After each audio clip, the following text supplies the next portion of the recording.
สบายดีเนาะมื้อนี้เราจะมานำเสนอเกี่ยวกับกล้องจุลทรรศน์ซึ่งเป็นอะไรนั้นเราไปติดตามรับชมนำกันเลย ซึ่งความเป็นมาของกล้องจุลทรรศน์แต่ก่อนการศึกษาวัตถุที่มีขนาดน้อยหลายใช้เพียงแว่นขยายและเลนส์อันเดียวส่องเบิง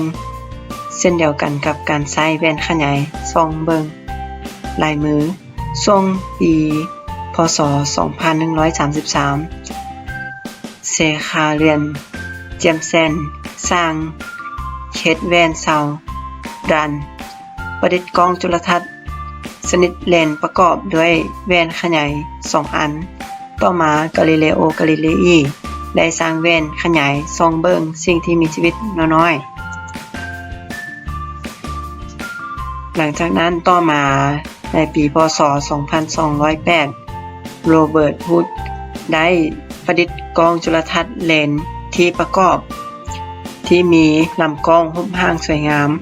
ป้องกันการรบกวนจากแสงภายนอกได้และบ่ถือเลนส์ที่ซ้อนกันเข้าส่องเบิ่งไมครอนที่ฝั่งบางๆแล้วเห็นห้องน้อยๆหลากหลายเขาเอิ้นห้องเหล่านั้นว่าจุลังค์ซึ่งหมายถึงห้องว่างๆหรือห้องขันจุลังค์ที่ฮุดเห็นเป็นเซลล์ที่ตายแล้วหรือแต่ผนังเซลล์ของผึกซึ่งแข็งแรงกว่าเยื่อหุ้มของจุลังคสัตว์จึงเฮ็ดให้คงหุบห่างอยู่ได้ฮุกจึงได้ชื่อว่าเป็นผู้ตั้งชื่อจุลังค์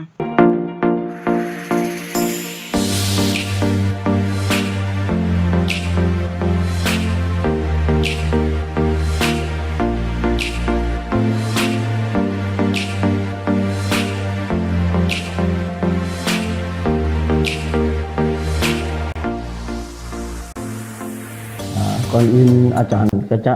แนะนำร่วมเนาะเกี่ยวกับส่วนประกอบต่างๆของกล้องจุลทรรศน์อันนี้ไม่กล้องที่ง่ายดายเนาะสำหรับการนำใส่ทั่วไปถือว่าบอลที่บ่มีแสงก็สามารถใส่ได้เนาะเขาใส่ดอกไฟมาใส่ช่วยเนาะดังนั้นแหละโครงสร้างของกล้องเขาจะเห็นเนาะดังนั้นอยู่นี่เขาจะคนอื่นบ่อาจารย์จะเสนอว่าส่วนประกอบที่1เนาะที่1อันนี้มันคือเล่นสลับตาซองจะถอดออกถอดเขาได้เขาสามารถเปลี่ยนได้เอาไปเมียนเขาสามารถได้เช็ดอนามัยได้เล่นสลับตาซองต่อมาลงมากล้องเขาไม่เอ่นว่าเล่าเนาะเล่าของกล้องนะเล่ากล้องแล้วตำลงมากว่านั้นเอ่นว่าล่ำกล้องเล่ากล้องและล่ำกล้องคือตัวของกล้อง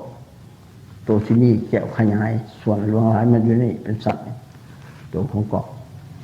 ลงมาจะเป็นหัวกล้องเนาะเอิ้นว่าหัวกล้องหรือว่าวงแหวนเป็นสมาร์ทหัวมันสมาร์ทปิ้นได้คือหัวมันเนาะแล้วติดอยู่กับหัวกล้องมันจะมีเล่นขยายพอเล่นจะมีระดับการขยาย10 40 100ตามเงื่อนไขของขนาดของเลนส์จะมีสำหรับกล้องนี้จะมีอยู่3เลนส์ลุดลงมาอีกเขาจะเห็นว่าอันนี้เป็นฐานของกล้องฐานกล้องสเตทฐานกล้องเป็นฐานเหตุหน้าที่ยังเขาจะอธิบายฐานทีหลังแล้วถึงฐานกล้องเขาจะมีเห็นว่ากิฟเนาะกิฟสำหรับหนีบหรือว่าซักหรือว่าสปริงสำหรับหนีบแผ่นสไลด์หรือแผ่นล่างแต่กล้องของสเตทมีไดอะแฟรมก็เอ่นว่าเล่าหรือว่าปุ่มเก็บแสงต้องการแสงเข้าหลายต้องการแสงเข้าน้อยปุ่มเก็บแสงนะลงมานี่จะเป็นเมียรอหรือว่าแวนตัวนี้แม่นสำหรับหับเอาแสงเข้าให้แสงเข้าตามมุม45องศาแม่นปรับแสงตัวนี้เมียรอแล้วกล้องของเมียรอลงมันจะเป็นตีนเนาะเบสเนาะฐานเบสตีนกล้องเนาะสำหรับตั้งสถานที่บนเขาจะนำใส่ต้องเป็นพื้นที่แต่เพียงโต๊ะหนาเพียงใส่ตีนกล้องจ้ะแล้วขึ้นมาอีกเนี่ยมันจะเป็นแขนอ้ามแขนกล้อง นกล่องเดี๋ยวต่อจากนั้นมาเขาจะเห็นว่าอันนี้เป็นปุ่มพับปุ่มปั๊บภาพหยาบหรือว่าปุ่มพับภาพที่ยังบ่ละเอียดดีนะอันนี้จะแม่นปุ่มปรับภาพละเอียดจะหน่อยแต่บางชนิดกล่องมันจะเรียงกันเลยหมายตัวใหญ่ข้างในจะเป็นปรับภาพหยาบตัวน้อยปรับภาพละเอียดนี่มันทั้งหมดนี่ที่อาจารย์เชลิมันส่วนประกอบของกล่องวิธีน้ำใส่เนาะก่อนอื่นหมดเขาเฮ็ดหยังก่อนอื่นหมดเขาจะเบิ่งว่าเล่นของกล่องมันอยู่ระดับใดจังไดเขาสิใส่เล่นไหนก่อนอื่นหมดแม่นเฮาใส่เอาสิ่งวัตถุที่เฮาต้องการจะใส่เนาะอยู่ในนี้เฮาจะมีแผ่นสไลด์สำเร็จรูปเนาะเขามีแผ่นสไลด์สำเร็จรูปหรือบ่เฮาก็อาจจะกาเขียมมาไว้ก่อนจะเป็นแผ่นล่ามที่เฮาเขียมจะสังเกตบนพืชบ่เซลล์ของพืชบ่หรือว่าส่วนประกอบต่างๆของพืชหรือเฮาจะเบิ่งเกี่ยวกับพวกแบคทีเรียไวรัสบ่หรือพวกโปรโตซัวมันเฮากาเขียมไว้ก่อนล่วงหน้าเป็นแผ่นไว้แล้วอย่างน้อยประมาณชั่วโมง1 2ชั่วโมงล่วงหน้าหรืออาจจะไม่เฮ็ดอยู่กับทีเพื่อให้มันต่อเนื่องกันก็ได้เนาะอันนี้คือแผ่นสไลด์สำเร็จรูปเฮาแผ่นสไลด์รูปเขามาไว้ซิก่อนนะมานี่ไว้หลังจากนั้นเขาเห็นอย่างเขามาเบิ่งแสงเนาะการนั่นแหละเขาเบิ่งว่าแสงจะให้มันเข้าหลายเข้าน้อยหรือเข้าให้มันตรงกับไปตามเล่าแสงให้มันผ่านขึ้นมาพอให้ตาเขาสามารถแนมเห็นแล้วเขาจะพูดจังว่าแสงเข้าล่างเราเพียงใดกล้องมันสามารถหักแหวกล่องมาใส่ตาเขาโดยที่เขาบริเคลื่อนตัวเองบริเคลื่อนเนาะสิเขาลงมาเบิ่งว่าแสงเขาจะใส่ตัวไหนถ้าใส่เบื้องแผ่นเพียงแก้วหนาเพียงมันอาจจะเอาแสงเข้าไปได้เนาะมันจะใส่45องศาของแสงมันจะเข้าอันดับนี้เวลานี้แสงมันเข้าแล้วเนาะโอเคแสงเข้าแล้วถ้าว่าแสงบ่พอเขาก็เอาหลอดไฟเขามีมาตั้งไว้ใส่ในกรณีของอากาศบดผ้าบดหรือว่าเขาใส่เห็ดเบียกยังบ่คืนเขาใส่แสงดอกไฟได้มันตั้งทางมาหลังจากว่าเขาเห็นว่าแสงเขาได้แล้วเขาจะค่อยมาปรับเล่นที่เขาต้องการในการจะนำใส่เล่นเขาต้องเอาลงเล่นที่น้อยชุดก่อนเล่นที่กำลังขยายต่ำชุดเนาะเส้น10 องศามาใส่ก่อนเล่น10 องศาเอาใส่แล้วเนาะตอนนี้เขาก็เบิ่งว่าปั๊บวัตถุที่เขาเอามาใส่เนี่ยมันบอลวัตถุที่มันมีอยู่ในหันมันต้องอยู่ซึ่งกับเล่าแสงที่ส่องผ่านขึ้นมาเอาเห็นพ่อเป็นมั่วๆว่าโอ้มันถือมองแล้วเขาจุดใจกลางแล้วเอาคลิปหนีบเรียบร้อยบัดนี้เขาก็มาเบิ่งโอ้เห็นบ่คักบ่เนี่ยเริ่มการปรับเนาะโดยแม่นเขาใส่ปุ่มปรับภาพแต่ว่าเขาปุ่มปรับภาพปรับไปมาแสงมันยังชัดเจนดีเขามาเบิ่งไดอะแฟรมของมันตัวนี้มันอยากให้แสงเขาหลายหน่อยให้เขากับตาเพราะตาแต่ละคนมันจะต้องการแสงบ่คือกันดังนั้นเขาจะ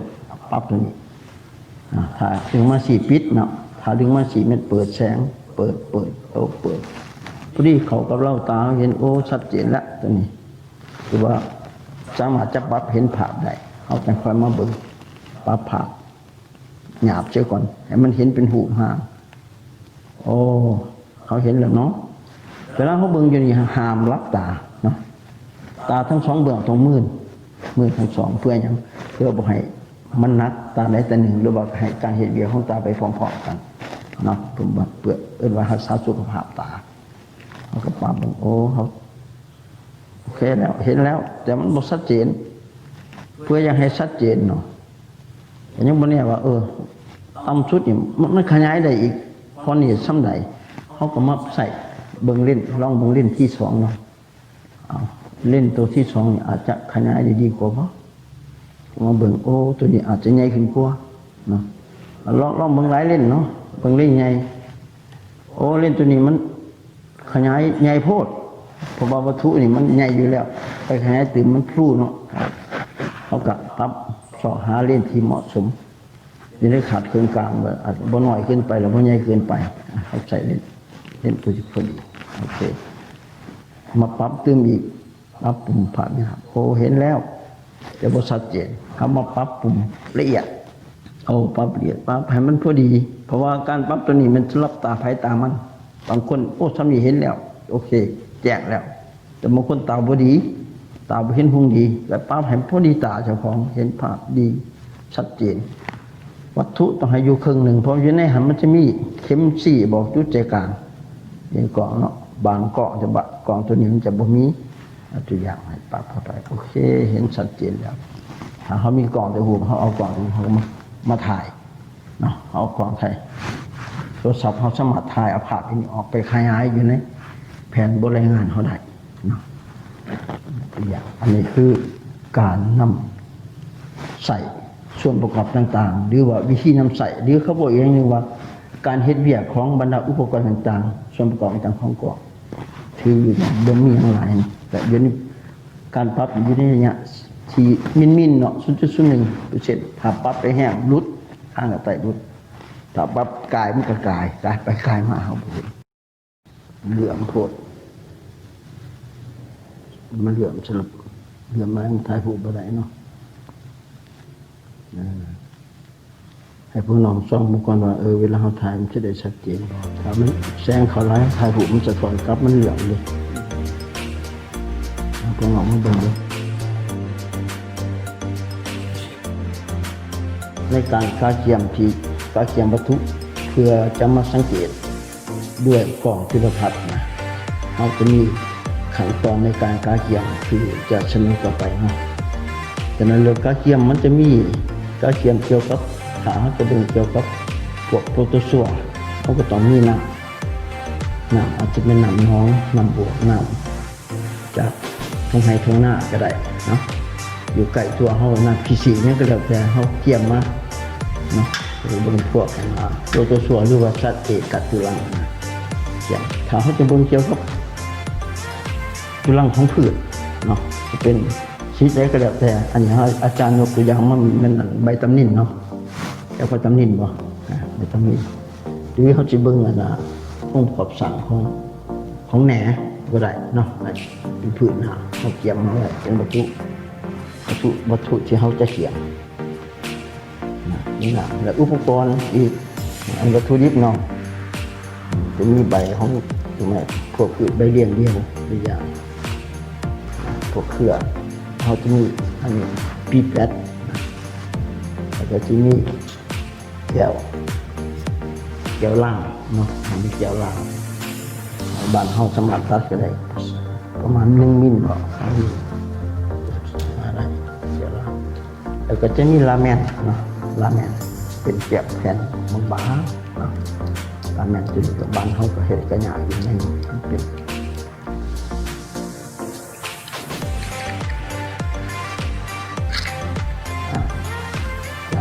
จัดขึ้นมาให้ดูเป็นตัวอย่างลาแมนจะเป็นแก้วบางทุกมากสำหรับใบปกลามครับเตรียมทูแล้วเขาปกเกลือบ่ให้มันเปื้อนบ่ให้มันไปกระทบกับตัวอื่นแล้วก็จะมีดคัตเตอร์หรือว่ามีดสำหรับหยอกทดลองจะมีมีดไว้สำหรับซอยขีดนะวิธีการตัวอย่างว่าพืชเขาจะเบิ่งจุลังของใบตำนินมันเวลามันอยู่ในเครืออยู่ในต้นมันจะเป็นอย่างนี้อยู่มันจะมีตัวนี้หับแสงแดดด้วยกบแล้วอยู่กล่องของมันจะบริหับแสงแดด100%คือกับหนาใบนี่คือว่ากล่องใบจุลังใบแต่ถ้าเขาอยู่เบิ่งจุลังของมันบ่ไม่จะเป็นใบไปใส่แก้วแล้วเบิ่งเลยเขาจะบ่เห็นอย่างนั้นถ้าเขาอยากจะเห็นชัดเจนเขาต้องลอกเนาะเขาจะมีคลิปใช้มือทั้งนั้นเอามือหลอกก็ได้นะหลอกมาจะเห็นส่วนบางชุดขาวๆอย่าเอามือตัดเอาส่วนน้อยๆตัดไปใส่มือคัตเตอร์ก็ได้อาจจะซอยใส่พื้นที่ให้เอาหน่อยชุดเนาะใส่มาใส่แก้ว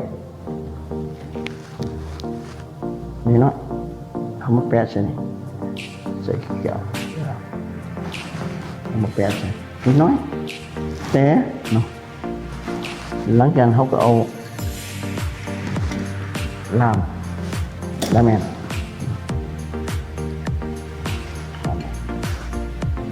แล้วแม่นตัวนี้มันวัสลับปกหลังจากเนาะหลังจากเขาหลอกเอาแผ่นปกเรียกว่าแผ่นปกภาษาสากลเอเปดิมิดนะได้จุดนี้เนาะจำอยู่เบิ่งอีกทีหนึ่งแต่เอาจุดหน่อยจุดนี้จุดนี้เด็กจะได้แต่มันโอเคเดี๋ยวมาแปะใส่ใส่มาเราจะเห็นมั้ยเนาะตอนนี้เขาก็เอาล่างแกะใส่แต่เพื่อให้มันติดเขาก็อาจจะเอาหนามมาใส่ก็ได้นั่นนี้นะเอาจิตเขาจุ๊บเอาหนักกันสมมติว่าจะได้มีน้ำกันนะจิตน้ำเป็นน้ำกันบนน้ำไม่อื่นนะแกะใส่เพื่ออย่างเพื่อให้ล่ามที่เขาเขียมพอมาเนี่ยมันติดอยู่ครับลามแม่นมันติดกับล่ามปุ๊บเขาจะจับกันเขาจับกันโมตกบอกมาโมตกไปโอเคนะได้คือว่าเขาได้แล้วสำหรับจะเบิ่งจุลังของพืชโดยเฉพาะจุลังของใบพืชใบตำหนิตัวอย่างเขาได้แล้วตัวอย่างเขาสามารถเอาเข้ามาสังเกตได้เนาะเอามาสังเกตได้อันนี้มันสำหรับพืชถ้าไม่แน่เขาก็อาจจะหลอกเอาใบมันเนาะเอาใบมันไปซองเลยอะไรเพราะมันเป็นพืชใบน้อยแล้วเขาเอาใบน้อยคือเขาเบิ่งเมื่อกี้ยอดใหม่เห็นบอกเอายอดน้อยมาก็มาเขียมใส่คือกันมาเขียมใส่เขียมชนิดแป๊ะชนิดสมมติคนละลามเด้ออันนี้สมมติลามเดียวเนาะเขียลามอย่างเขากระปุกที่เขาจะเบิ่งซองอย่างก็ได้ตัวอย่างเอาปาบพวกนี้ติดเรียบร้อยเท่าไหร่ใส่คนแผ่นถ้าอย่างนั้นอันนี้บึงจุลังของใบแหนอันนี้บึงจุลังของใบตำนี้โอเคอันนี้สำหรับการบึงจุลังของพืชบัดเขาจะบึงจุลังของทั้งปวงของมันเขาจะบึงเท่าไหร่เนาะเขาจะใส่วิธีการซอยจะมีเครื่องซอยเข้ามาอยู่ห้องทดลองที่มีเครื่องซอยหนึ่งเฉพาะแต่ว่าบ้านเขาไปสั่งซื้อเข้ามาเนี่ยเขาก็เอานี่ก็ได้เขามาซอยบางๆเขาจะมีเขียงเนาะซอยบางที่สุดเนาะเตือนซอยตัวเขาได้บางๆนี่เอามาใส่เกี่ยวลำเนี่ยของเขาเนาะเดี๋ยวมาใส่ลำเนี่ยเอามาแปะใส่บางสุดเขาเห็นตัวหนึ่งเขาเบิ่งเนาะใส่นี่ปุ๊บเนี่ยเป็นมีอย่างไงเนาะแต่ซอยผ่านการซอยแลกให้ดีหรือลำอ้อยเขามาซอยทั้งขวางซอยบางที่สุดมาใส่อันนี้เขาเกี่ยมโดยเขาเองเขาจะศึกษาเกี่ยวกับพืชชนิดใดจุลังมันเป็นอะไรแม่นเขาเอามาเกี่ยมเองแต่สิ่งที่อาจารย์มีให้คือสไลด์ที่เสร็จพูดแล้วเขาจะจับสากลจับไทยมาแล้วปฏิบัติเลยเรียบร้อยแต่ตัวนี้มันเขามาเกี่ยมเองเขาเบิ่งเห็นแล้วเขาก็ไปเอาน้ำให้ล้างออกเก็บไว้เด็กบุญที่แล้วก็มาโอ้สนใจโครงก่อสร้างไปเลยโอเคอันนี้เป็นสำหรับพืชก็ดอกไม้เขาก็ดอกไม้มาเลยหน่อยๆเอาเบิ่งเจ็ดซอยมาพีมาหรือเอามาแปะใส่เขาเนี่ยเห็นอยู่แต่บริษัทเจนแต่เขามาใส่ลางมาเบิ่งขยายเขาจะเห็นขยายขึ้นมันแจกวันนี้สำหรับสัตว์เนาะครับจุลังสัตว์ก็คือยังมัธยมแค่เขาจะเข้าใจว่าเอาย่อมฝ่ายคุณใส่กับไม้จิ้มฟันก็ได้เนาะแล้วมาขวดอยู่ผงปากขวดแล้วก็มาทุยใส่แก้วน้ำเนาะแล้วที่อย่างเขาจะเห็นเนาะแล้วเอาย่อมฝ่ายแล้วเขามาขวดเอาก็มาจากบึงจุลังสัตว์จุลังของคนเขาเอาใส่มาบึงให้มัสระเอาศีลของเขาตอนหนึ่งไปให้คนอื่นบึงจุลังแล้วเอานี้ไปขวดเอาย่อมฝ่ายห่อใส่ล่างขวดแล้วก็มาเช็ดนี่โอเคลาแมนปกไปส่องเขาไปเห็นหรือเขาจะเอาจุลังไปเลือด อันนี้ง่ายเนาะเอาเข็มที่สะอาดจากห้องหมอออกมาแล้วเขาก็มาเจาะการตัวเขาก็แทงเอาเลือดจุไปมือจิ๊บได้ปุ๊บเขาก็มาแปะใส่เอามาแปะใส่แก้วลามหลังจากนั้นแล้วเอาลาแมนนะสำหรับจุลังเม็ดเลือดเด้อเขาได้แล้วเนาะเอาเลือดแปะใส่ลามแล้วเอามาบางแห้งหลายหักแหละมันแตกแล้วบางแล้วเนาะเขาได้แล้วเอาเลือดใส่แล้วให้ยังถ้าเขาไปซองเม็ดเลือดก้อนเลือดที่เขาได้มาเขาจะไม่เห็นอย่างเพื่ออยากจะเห็นเขาเอานี่ไปแปะใส่เนาะปวดให้บางปวดไปให้เห็นแต่ว่าเป็นสีแดงคืออย่างประจักษ์แต่เวลาเขาไปสังเกตในกล้องยูทัศน์เขาจะเห็นจุลเม็ดเลือดละเอียดถ้าเขาประกวดเขาจะไม่เห็นเพราะมันย่องกันหลายเนาะอันนั้นวิธีการเบิ่งจุลังของเม็ดเลือดของคนของสัตว์ใดก็ได้หรือจุลังสัตว์อีกวิธีนึงเนาะแมนเขาเอาซีนตอนหนึ่งจากเบิ่งจุลังของหมูอยากเบิ่งจุลังของไขมันจุลังของกล้ามซีดร้ายของซีนห้วยเนาะเอาซีนตอนหนึ่งสัมโปมือก็ได้พอได้มาแล้วเขาก็เอามาสมมติว่าก่อนซีนคนนึงเนาะก่อนซีนมาเขาเอาได้ซีนตอนนั้นมากวดใส่เอาซีนมาเสร็จใส่นี่เสร็จเขาแบบเหมือนคือบุ้มอย่างเนาะแต่ว่าน้ำเลือดน้ำซีนมันอยู่ในเรียบร้อยแล้วอันนี้เขาไม่จำเป็นเอาใส่ล่ามก็ได้ซองเลย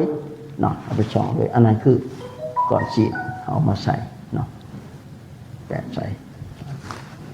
อันคือหูแบบว่าการค้าเทียมเขาได้เขาก็มาสังเกตเกิดกล่องจุลทรรศน์คือสิ่งแบบมาเบิ่งเลยถ้ามันยังบริษัทเจนเขาก็อาจจะไปหลอกใหม่หรือว่าไปซ้อยเอาใหม่อันนี้คือการค้าเทียมการจะทดลองด้วยว่าเขาศึกษาเรื่องนั้นเรื่องนี้ด้วยเขาในบทเรียนเขาก็เอามาเทียบด้วยตนเองแทนที่ว่าจะเอาสไลด์บางบอลบุ้ยสไลด์สำเร็จหูบางประถมผู้เขียนบ่มีเขาก็ใส่การเทียมเองอันนี้คือการคลายเขียบถ้าเบิ่งอีกอย่างนึงเนาะเขาอยากเบิ่งโปรโตซัวเอาน้ำบนน้องมาเขาก็เอาปีแปดเขาได้น้ำมาแล้วเนาะไปตักเอาน้ำมาแล้วเขามาก็บีบอันนี้มาใส่มาใส่แก้วมาใส่อันนี้เป็นน้ำได้มาจากบัวจากน้องหรือห้องขี้สีข้างบ้านบริเอามาหลายน้อยเดียวไม่เขาก็มาแป๊บลงแป๊บเดียวเนาะบลายบ่หลังจากนั้นเขาเอาลาแมนปกลาแมนมาปกเทิบเรียบร้อยว่ามีตกบ่ตกแต่ว่าเอาบนขึ้นจะบุมีอย่างไปส่องโปรเจกต์เขาจะเห็นพวกโปรโตซัวพวกปรามิเซียมพวกยูเครนาหรือพวกอะมิบาอยู่ในน้ำที่เขาได้มาจากแวดล้อมว่าเขาจะหูหรือว่าน้ำดื่มของบริษัทใดที่ว่ามันสะอาดบ่สะอาดเอามาเบิ่งเดี๋ยวก่อนจุลทรรศน์แก๊ปตรงนั้นเขาปวดซองเบิ่งถ้ายังมีอันลอยอยู่ใส่น้ำบ่แม่นบริสุทธิ์น้ำบ่สะอาดแล้วเนาะมันก็มีการกวดกันนั่นนี่แหละเราจะกวดมันเป็นตัวเรื่องดีของมันโอเคเนาะอันนี้เรื่องการค้าเกียมจะเข้า